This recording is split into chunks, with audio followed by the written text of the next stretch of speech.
Las viejas estructuras del partido están remecidas por la aparición agresiva de Enrique Cornejo, candidato múltiple a la Secretaría General y también eventualmente a la Alcaldía de Lima, aunque algunos también ya lo propusieron a la Presidencia de la República el 2021.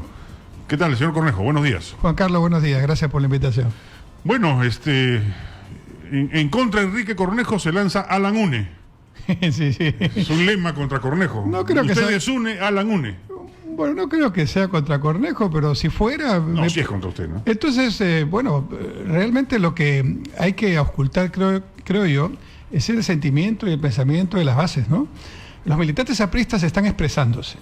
Y yo creo que en el próximo congreso que está ya fijado, ayer salió en el peruano, la convocatoria. 4, 5 y 6 de noviembre, ¿no? Exactamente. Eso ya, espero que sea irreversible, ya una siguiente postergación sería ya una burla. Yo creo que no hay ninguna razón para que eso ocurra. ¿Le parece bien la fecha? Sí, está bien. Bueno, me hubiera gustado que sea antes, pero dado que hubieron argumentos legales primero y unas renuncias después, por lo menos hubieron los pretextos para la postergación. Ahora ya está la fecha, salió ya la convocatoria y ahora espero que antes de este fin de semana ya esté el cronograma electoral.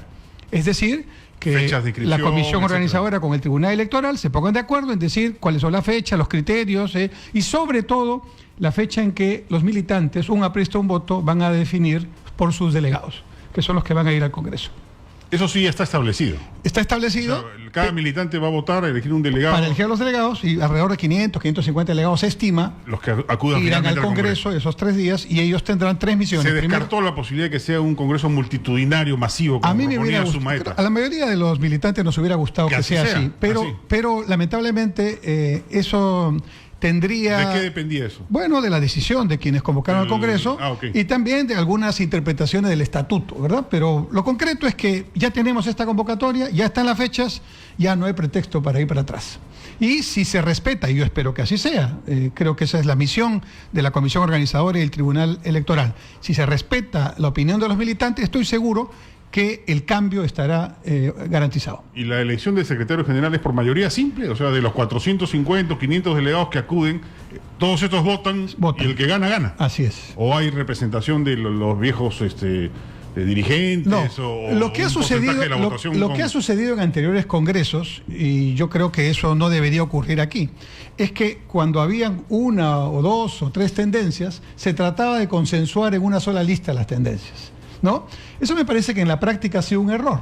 Al final eso ha llevado, por ejemplo, a la existencia de 2 secretarías, la famosa colegiada, que en la práctica no ha funcionado. Sí, porque es claro que si hay 2 conducciones y una frente interno, frente externo, en fin, esas figuras que en los últimos años se han dado, pues claramente le han quitado funcionalidad y le han quitado efectividad a la tarea de la dirigencia partidaria.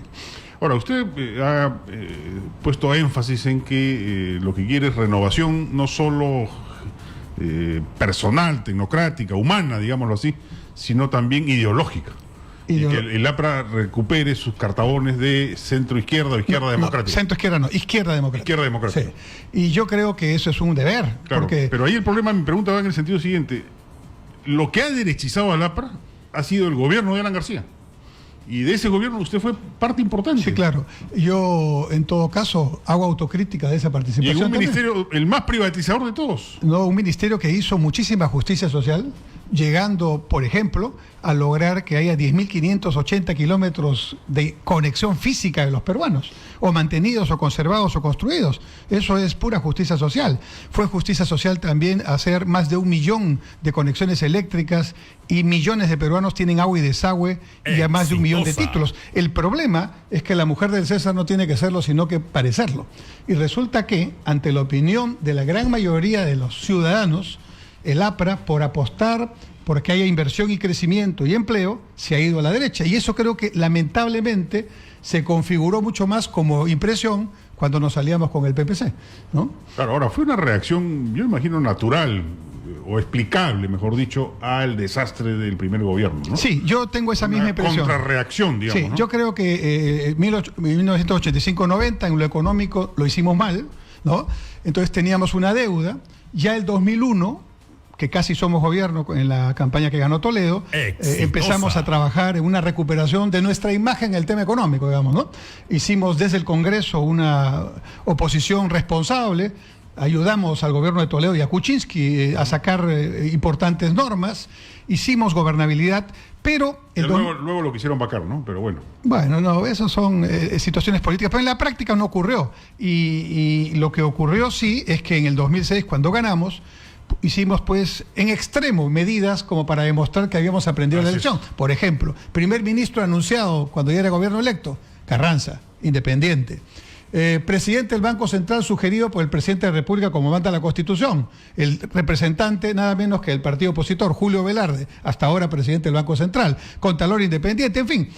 Hicimos lo que teníamos que hacer. Pero creo que por ese énfasis lógico, ¿no?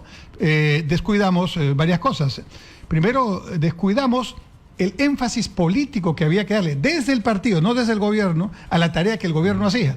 Y mientras el gobierno hacía su tarea, que era su obligación, ¿no es cierto?, el partido debía estar caminando, trabajando, haciendo el activismo permanente. Y ese tema es un error que todos debemos aceptar. Cometimos, abandonamos el partido por estar en el gobierno. Ahora, pero de otro lado es... el APRA quiere recuperar esa esencia, que es una de sus dos esencias, ¿sabes? Porque el APRA ha sido de derecha no solamente en el gobierno de Alan García, ha sido, en varios momentos de su historia ha sido una agrupación de derecha, pero también ha sido una agrupación de izquierda, o sea, tiene identidad bivalente, digamos. Pero discutamos eso de identidad bivalente. El APRA nació, obviamente, en los años 20, con un criterio claramente, digamos, revolucionario y de izquierda, y para ese espacio-tiempo de la creación, de los primeros tiempos, evidentemente, ese era el discurso que correspondía. Ahora, Haya rápidamente se distanció de los comunistas, sí, ¿no? Y ahí planteó... Ahí está el origen de esa vieja rencilla histórica, ¿no? Correcto. Que hasta ahora sigue vigente. Y hasta ahora sigue porque nosotros sí nos vamos renovando. La izquierda, y lo estamos viendo ahora, está en sus problemas de no entender que el mundo ha cambiado. Los temas que están pasando ahora, que has comentado al inicio, hay que agregarle la renuncia de Ferli, que fue candidato a la vicepresidencia y que es parlamentario andino ahora, y que renunció él por considerar, dicho por él mismo, que habían tremendas divisiones y discusiones en este momento de la izquierda, pero bueno, ese es el problema de ellos. El problema del APRA es que a lo largo de su historia, que ya van a ser casi 100 años, fue adaptando ese pensamiento sustantivo de izquierda democrática, de democracia, de libertad, pero de justicia social, a los cambios, ¿no?, que iban ocurriendo en el mundo y en el Perú. A eso es lo que se le ha llamado derechización. Cuando algunos interpretan que el APRA solamente es el antiimperialismo del APRA, pues están equivocados. El mismo Haya Vivo fue el que fue adaptando ese pensamiento y tuvo la habilidad, la extraordinaria habilidad de mirar 40 o 50 años antes lo que otros no veíamos, ¿no? Entonces... No, de hecho, 30 años de Abrimos ya es un cambio cualitativo, no solo de énfasis respecto del antiimperialismo del APRA. Y cuando yo, por ejemplo, me encuentro ahora en algunas entrevistas con Carlos Tapia, por ejemplo, me dice, yo he sido chapista, ¿no? Me encuentro con Urresti, me dice, mi papá ha sido aprista. En realidad... el APRA está involucrado a la historia política del siglo XX y esa ha sido su ventaja y esa ha sido la tremenda, herencia que dejó Haya de la Torre.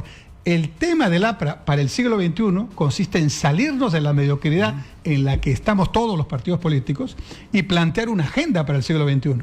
Ya, pero a lo que voy es, en estos momentos el Perú se ha inclinado a la derecha. El mundo ha votado en la segunda vuelta por Keiko Fujimori y Pedro Pablo Kuczynski. Yo creo que... Y el APRA quiere ir a la izquierda. Sí. ¿Qué pasó? No. O sea, el país va para un lado y el APRA para el otro lado. No, el APRA debe ir a donde siempre debe estar, con el pueblo, con la gente, con los sectores populares. Terreno políticamente hablando que ha sido ganado un poco por Fuerza Popular, un poco por el Frente Amplio, un poco por Acuña, un poco por los movimientos regionales. Todos se han repartido el espacio político que naturalmente tenía el APRA. Nuestra misión es recuperar ese espacio. Para recuperar ese espacio, la gente que está en ese espacio tiene que entender que tenemos algo útil que proponerles a ellos. ¿Qué es lo que les proponemos ahora? Bueno, les hemos estado proponiendo que la inversión genera crecimiento y empleo. Sí, está bien, dicen, pero ¿para qué me sirve eso a mí? ¿No es cierto? Entonces, yo creo que hay que llegar a planteamientos muy concretos. Por ejemplo, pensiones. El APRA no puede estar sin una propuesta concreta para las pensiones. Por ejemplo, una propuesta que universalice una pensión de primer piso para todo el mundo por el derecho de ser solamente peruano. Ciudadano peruano. Y un segundo piso que ya venga con las características de capitalización individual, etcétera. Claro. Ya, eso, por ejemplo, es una propuesta concreta. Segunda propuesta. Universal. Segunda propuesta. El derecho a que estando... Es discutible, pero no es discutible que es una propuesta afincada en la realidad y la problemática de hoy en día. Y de la gente... Y de la gente común, de a pie. Correcto. Segundo tema de esa naturaleza, que son temas que tenemos que discutir al interior del partido, pero los propongo. Pero Alan no lo hizo ya, en la campaña. Lo que pasa es que se olvidó, pues. Se perdieron los papeles a la mitad de la campaña y se hechizó con Lourdes Flores. Lo que pasa es que esto no solo debe consistir en unas propuestas de campaña, ahí está otro error que hemos cometido, sino debe consistir... Yo creo que ahí Alan, él creyó que como las encuestas no le redituaron beneficios inmediatos, su discurso de Chamochumbi, el que hablaba de las AFP, de las tasas de interés, del canon comunal, etcétera, no había calado en la gente. Si él hubiese insistido en ese discurso, yo creo que sí tenía posibilidades en esta elección anterior, pero... a mitad de camino cambió pues el Frente Social, pasó al Frente Republicano con Lourdes Flores, sí, y se arruinó. Es muy probable que eso hubiera ocurrido, pero también es cierto que llegamos tarde a la campaña. No caminamos, lo digo en plural porque a veces se enojan cuando digo en singular, no caminamos todos. Y confiamos en que Alan García había sido 2 veces presidente constitucional, que tenía 40 años de experiencia política, que la estrella es el símbolo de mejor recordación dicho por todos los marqueteros. Sí, pero eso no funciona. Keiko Fujimori hizo su trabajo, caminó. Se equivocó al final, ¿no? Fue una maratón donde todo iba bien, pero en los últimos 500 metros se equivocó. Claro. Ya, pero... el trabajo previo hay que hacerlo, aunque tengas la mayor recordación posible. Y esa es una lección importante que todos debemos asumir. Ahora, volviendo al tema de las propuestas. Por ejemplo, el derecho de un peruano a estar conectado con su territorio. ¿Cómo es posible que en el Perú de hoy exista Purús, una provincia completa del Perú que no está conectada porque tiene al mano entre el Perú y Brasil? Solo va una avioneta una vez al mes o a veces 2. Son los peruanos que tienen los alimentos más caros. Pregunta, ¿son peruanos o los dejamos que sean brasileros ya de una vez? Entonces, ¿qué solución le damos a esa provincia? Y así tenemos muchísimos casos. El derecho al Wi-Fi gratuito, o sea, una banda ancha de alta velocidad y de gran calidad que permita que eso no sea un privilegio de quien paga, ¿no? El derecho a tener un saneamiento físico legal y un título de propiedad, con todos los temas que eso implica, porque hoy día hay una serie de temas que aunque la norma promueve la titulación, en la práctica hay precarios, hay una serie de... O sea, estos temas, desde mi punto de vista, y otros más, deben formar parte de una agenda muy concreta del Partido Aprista. Pero para que eso se produzca... todo el tema de derechos del consumidor. Derechos al consumidor, todo el tema de regulación. ¿Cómo es posible que un regulador... ¿Usted se ha vuelto un liberal, entonces, para decirlo de alguna manera, o no? Yo soy aprista. ¿Aprista liberal? No, yo soy aprista. Punto. No hay más, no tiene... No, aprista. Pero todos los apristas no piensan igual. Bueno, pero dentro de un criterio de democracia interna que además hay que incentivar... No lo quiere la vieja guardia. Bueno, ¿eso es bueno o es malo? Yo creo que es bueno, porque indica claramente que estoy promoviendo el cambio. No estoy promoviendo una reinvención del partido. Los ideales del partido, Haya de la Torre, nuestra historia, nuestra doctrina está allí. Estoy promoviendo democracia interna, estoy promoviendo renovación con jóvenes, pero también con menos jóvenes que no han participado. Claro. Estoy promoviendo el Grupo Renovar lo apoya, ¿no es cierto? ¿Perdón? El Grupo Renovar. Hay varios colectivos que apoyan y otros que ni tienen nombre y que apoyan también. O sea, yo puedo dar fe después de haber... Ayer conversaba con un dirigente aprista y él me decía, Cornejo empezó solo apoyado por este colectivo Renovar, pero ha pegado, debemos que hay que destruirlo. Era enemigo suyo. Bueno, dicen destruirme. Pero reconocía que había crecido. Sí, dicen que hay que destruirme, dicen que hay que desinflarme, no estoy tan gordito para que me desinflen, ¿no? Hay que tomarlo con gracia este asunto, pero lo importante es, este Congreso va a definir 2 posiciones. No es posición individual, no es una persona contra otra persona, ni mucho menos, ni grupo siquiera. O vamos por un cambio ordenado, pensado, fraterno, pero cambio, que permita más democracia interna, más descentralización, más transparencia en la gestión y empoderamiento de los compañeros. Yo creo en eso. Yo sí puedo trabajar con compañeros empoderados. La descentralización del partido no solo haría una revolución partidaria del APRA, haría una revolución política en el Perú. Y yo creo que el APRA tiene esa misión. Ningún partido tiene esa cualidad. Yo incluso voy más allá. En temas de virtualidad, en los tiempos en que tenemos hoy día tantos medios tecnológicos, ¿por qué no hacemos asambleas virtuales y le damos a la política peruana modernidad? con eso también estaríamos empujando a los otros partidos a hacer lo suyo. Y eso es bueno para la democracia. Entonces, por un lado están estos planteamientos que no son míos, son de la mayoría de los militantes, y por otro están los planteamientos que dicen, no, esta elección hay que entenderla como que la derecha nos hizo trampa, los medios de comunicación estuvieron contra nosotros, no explicamos bien, llegamos tarde. Sí, eso también funcionó de repente, pero si del 100% de razones por las cuales llegamos a este resultado, 80% es interno nuestro y 20% externo. Así lo veo yo y así lo ven muchísimos compañeros. Ahora, esto yo me imagino que ya lo perfila preferentemente como candidato a la Secretaría General. Y luego de eso evaluará usted si es que asume una candidatura municipal o eventualmente una candidatura presidencial. Yo tengo el interés de ir por... ¿Es prerequisito, digamos, esta elección? No es prerequisito, pero es una obligación moral. A ver, yo es público que desde que acabó la elección en 2014 estoy pensando en Lima, el 2018. Y porque además quiero hacer lo que no hice en 2014, caminar tranquilo, es decir, hacer una propuesta seria, hacer listas distritales que sean pues importantes. Más consistentes. Por ejemplo, le gané a Castañeda en San Borja y no tenía lista distrital, es una cosa de locos. Claro. Pero no fue por mi culpa, fue por las circunstancias en que la candidatura se puso. Entonces ya, yo tengo esa pretensión. Pero mi pretensión se queda a un costado. Si el partido está desorganizado, si siguen manejándose de esta forma, entonces yo creo que debemos dejar todos momentáneamente cualquier pretensión legítima que podamos tener y concentrarnos en el tema del partido. Y yo digo, esa decisión que la tome el partido, que voten los compañeros. Que vote el nuevo partido. Que voten los compañeros. Queremos hacer una alianza, que voten los compañeros. Que tenemos que tomar tal decisión. ¿Voto universal? Voto universal. Claro. ¿Por qué le vamos a tener miedo a eso? Esa es la verdadera democracia. Entonces, claro, me dicen, no, Enrique, no digas eso, vamos a cometer errores mayores que los que hemos cometido. Claro, no, pues, a mí no me parece. Si fuese, pues, claro, una trayectoria limpia de errores, el riesgo de cometerlos es alto. Claro, si se viene de una sucesión de errores. Sí, porque además esta derrota, que es dolorosa y es contundente, y hay que admitirla como una lección de la población. ¿Usted se esperaba esa derrota? No, sinceramente no. Yo esperaba tener... ¿Hasta el final inclusive confiaba en que había una posibilidad de repunte? Yo pensaba tal vez... el triunfo lo veía difícil, pero por ejemplo pensaba, no sé, en un 15%, en una cuestión que pudiera dar un resultado mucho menos doloroso, ¿verdad?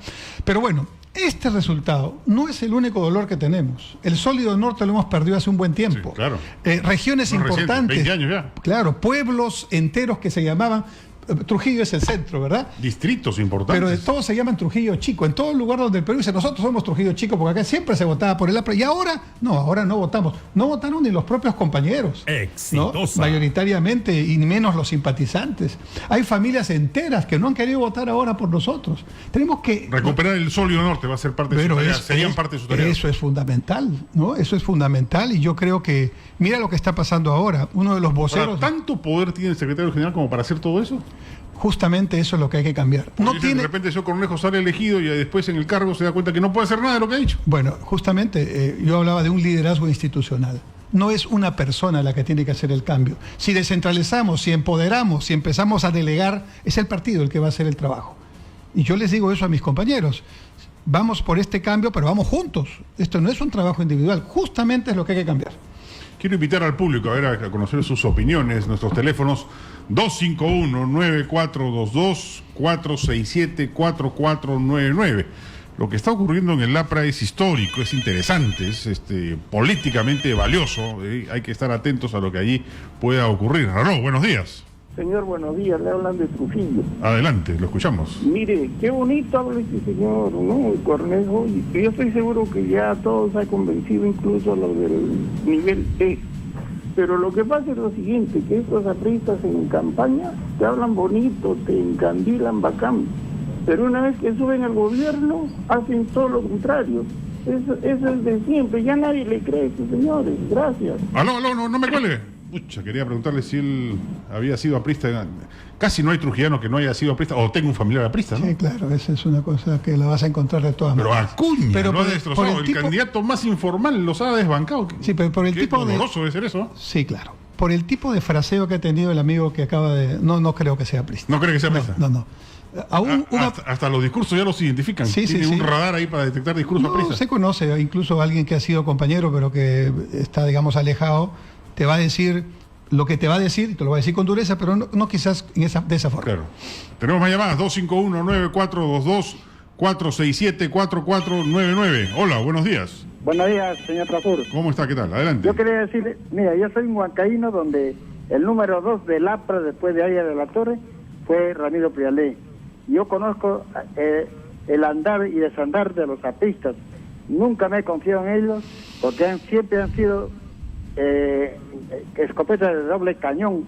Hoy te hablan bonito y mañana te traicionan. Acuérdese el APRA con el uno lo perseguía como a perros y al final estuvieron ahí abrazados.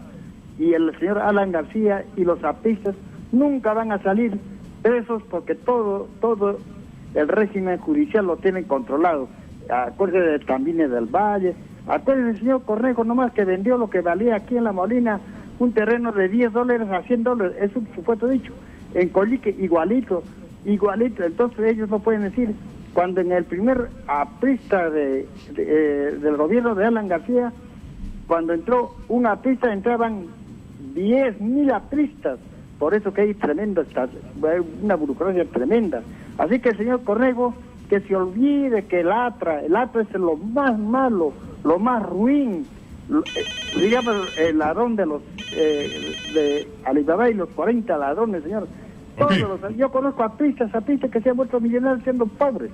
Muchas gracias por llamarnos. Aló, buenos días. ¿Cómo estás, Juan Carlos? Buenos ¿Qué tal? días. Buenos días. Bueno, tristemente al amigo Cornejo le están diciendo su realidad, ¿no? El primer gobierno de Alan García destruyó el país, destruyó la educación, destruyó las Fuerzas Armadas, e imperó la delincuencia, el terrorismo y una crisis económica abismal. Entonces, ¿cuál es la verdadera historia del APRA? Lamentablemente, los apristas que gobernaron al país en el primer y segundo gobierno tendrían que estar en la cárcel purgando sentencias por corrupción, por matanzas.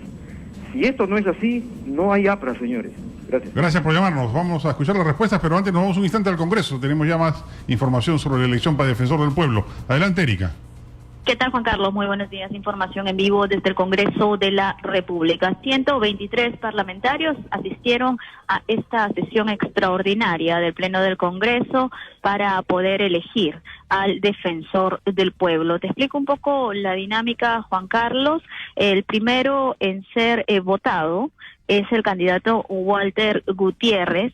De alcanzar los 87 votos, pues aquí culminaría esta sesión extraordinaria y sería ya pues electo Walter Gutiérrez. De no alcanzar estos 87 votos requeridos, se procederá con una nueva votación, en este caso por el señor Samuel Abad, ex defensor adjunto, y también, si no se alcanza en esta oportunidad, se votaría nuevamente entonces por el doctor Enrique Mendoza, ex presidente del Poder Judicial. En estos momentos, Juan Carlos, lo que se está procediendo es a marcar nuevamente asistencia para poder votar por el candidato doctor Walter Gutiérrez. Entonces, en unos minutos más podremos conocer quién es el nuevo defensor del pueblo tras más de 5 años que no se ha hecho esta elección. 127 parlamentarios entonces presentes para poder elegir al defensor del pueblo. Hay que indicar además que, según lo que ha explicado la presidenta del Congreso, Luz Salgado, se ha decidido en junta de portavoces que no va a haber debate. De frente se va a ir a la votación. Estamos ya observando, Juan Carlos, precisamente que, pues, al parecer, sí, toda la pantalla de aquí del Congreso, donde se marca la votación, es precisamente verde. Esto indicaría que, pues, el señor Walter Gutiérrez sería el nuevo defensor del pueblo. Hasta donde podemos observar, la bancada de Fuerza Popular, como ya lo había anunciado, evidentemente está votando a favor de pues el doctor Walter Gutiérrez. Vemos algunas abstenciones, como en el caso de Gino Costa, también de Belaunde. También podemos observar Guido Lombardi, también es uno de los parlamentarios que está mostrando su abstención aquí en la pantalla del Congreso, donde se marca precisamente la votación. Después podemos observar que, por ejemplo, la parlamentaria Indira Wilca está marcando en contra, también Marisa Glaves. también Manuel Dahmer, es decir, la bancada de Frente Amplio estaría en contra de la elección, en todo caso, del doctor Walter Gutiérrez como defensor del pueblo. En su mayoría, Juan Carlos, lo que podemos verificar hasta el momento, efectivamente, verde para el candidato Salgado Verde. Se cierra la votación. Vamos a esperar los resultados oficiales para conocer quién es elegido. Obviamente los aplausos correspondientes a simple vista se puede verificar que sí, 93 votos a favor, 27 en contra, 6 abstenciones. Es decir, que el doctor Walter Gutiérrez ya sería elegido como defensor del pueblo. Ahí vamos a escuchar a la presidenta del Congreso, Luis Salgado. Porque ha alcanzado el número de votos requeridos. En consecuencia, se expedirá la correspondiente resolución legislativa del Congreso y oportunamente se convocará a la representación nacional, 94 votos con el voto de la presidencia, a la representación nacional, al acto de juramentación que será el día de mañana a las 5 de la tarde en el hemiciclo Raúl Porras Barrenechea, para el cual todos quedan invitados.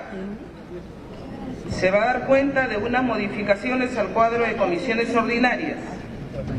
Modificaciones al cuadro de comisiones. Elegir al nuevo defensor del pueblo, el doctor Walter Gutiérrez, ex decano del Colegio de Abogados de Lima, acaba de ser elegido como defensor del pueblo con 94 votos a favor, 27 en contra y 6 abstenciones. Es la información desde el Congreso de la República. Erika Rado, exitosa noche. Ok, Erika, muchas gracias. Bueno, ya se eligió, por fin, al nuevo defensor del pueblo, Walter Gutiérrez, con una votación bastante mayor de la prevista, pero 94 votos, 93 más el de la presidenta del Congreso, Luz Salgado. Escuchemos ahora la intervención final de Enrique Cornejo, candidato a la Secretaría General del APRA.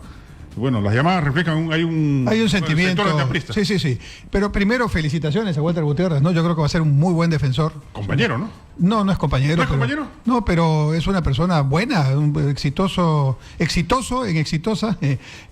profesional, y creo que va a ser una buena defensoría del pueblo. Yo creo que está muy bien la elección. El Congreso está cumpliendo en estos primeros tiempos algo que yo había dicho en esta cabina en una entrevista que me hiciste, cuando de alguna manera se decía, bueno, ¿y qué va a pasar con Fuerza Popular? Yo creo que, yo he trabajado 8 años en el Congreso, creo que es más fácil tomar decisiones importantes con 4 o 5 bancadas, aun cuando haya discrepancias, que con el desorden que había antes, ¿no es cierto? Bueno, ahora yendo al tema, yo creo que el APRA, uno de los primeros asuntos que tendrá que deslindar, ya una vez que sean elegidas sus nuevas autoridades, es esta, asociación que Humala hábilmente y sus congresistas hábilmente lograron durante 5 años perseverantemente hacer de APRA y sinónimo corrupción, ¿no? Al punto que los propios oyentes que han hablado ahora hacen una serie de afirmaciones, algunas que ya estoy seguro que ni siquiera tienen idea de qué es lo que pasa, pero lo que sí se capta es una sensación de que hay una situación de corrupción en todos los temas. Eso hay que corregir, hay que deslindar, hay que dar planteamientos claros que la opinión pública perciba como una manera directa, firme, con total autoridad de desviar cualquier tema de corrupción que pudiera haber, y si lo hubiera, castigarlo, separarlo, etcétera. Tomar medidas de autocontrol para que eso pueda ocurrir. Una precisión con respecto a Coyique, ¿no? Que siempre sale Coyique. Coyique es un terreno de 40 hectáreas que efectivamente allí en sus orígenes se creó con una donación para hacer un aeródromo y una escuela de aviación civil. Y esto funcionó durante un buen tiempo a medias, porque nunca Coyique, por ejemplo, tuvo instrucción nocturna, no tenía balizaje. Y conforme fue creciendo la ciudad alrededor, ya no tenía tampoco la situación que todo aeropuerto debe tener, que es una alternativa de emergencia. No había, las emergencias en las casas. Por lo tanto, cada vez más Coyique se convirtió en una escuela teórica de aviación y las prácticas las hacían los alumnos en otro lado. Pero además de eso, Coyique no tenía el cargo y la carga en el ficho registral. Esto está absolutamente probado. De manera tal que el origen de la donación, que era para la Escuela de Aviación Civil, se modificó con el presidente Belaúnde. que en su segundo gobierno dividió Coyique en dos, la mitad para la Escuela de Aviación Civil y la mitad para el INDAER, una empresa de la Fuerza Aérea que no tiene nada que ver con el objetivo de los donantes. Entonces, ¿eso qué quiere decir? Que sí se podía hacer lo que se hizo. ¿Y qué es lo que se hizo en ese terreno? Se vendió para hacer unas viviendas que ahora están allí construyéndose, y los precios que se pagaron, aclaremos esto de una vez, fueron los precios que mandaba la ley, la CONATA. O sea, en un terreno público se vende en función de lo que dice la ley. E incluso se subieron, porque como pasó un tiempo, se volvió a hacer una valorización de la CONATA. Y es falso eso de que los precios eran mayores. Eso fue un error que un congresista llevó y que terminó generando esta idea. Un terreno de 400 metros en Comas, en ese momento podría valer, vamos a ponerle 100. Eso no significa que un terreno de 40 hectáreas tenga que valer 100. ¿Por qué? A las 40 hectáreas hay que quitarles el 40% para hacer obras públicas, pistas, veredas, jardines, y ya por lo tanto el valor va bajando. El valor baja en el frente, baja al medio y baja mucho más atrás. Conclusión, eso es lo que se hace en una tasación. Pero lo más importante, el dinero que se captó por esta venta de los terrenos no se fue a ninguna otra cosa que no sea un fondo de fideicomiso que existe hasta ahora. Y es el dinero que está permitiendo construir en Grosio Prado una escuela de aviación moderna, que va a tener incluso simuladores, y que espero que este gobierno termine. Así que con esto creo que hay que definitivamente aclarar el tema de Coyique, que además yo como ministro de Vivienda no lo hice, lo hizo quien me sucedió. Yo ya era ministro de Transportes, pero igual lo explico con mucha claridad. Muy bien, muchísimas gracias, señor Cornejo, por habernos Gracias, Juan acompañado. Carlos, por la invitación. Vamos a una última pausa del programa, amigos, y regresamos de inmediato. Ya volvemos con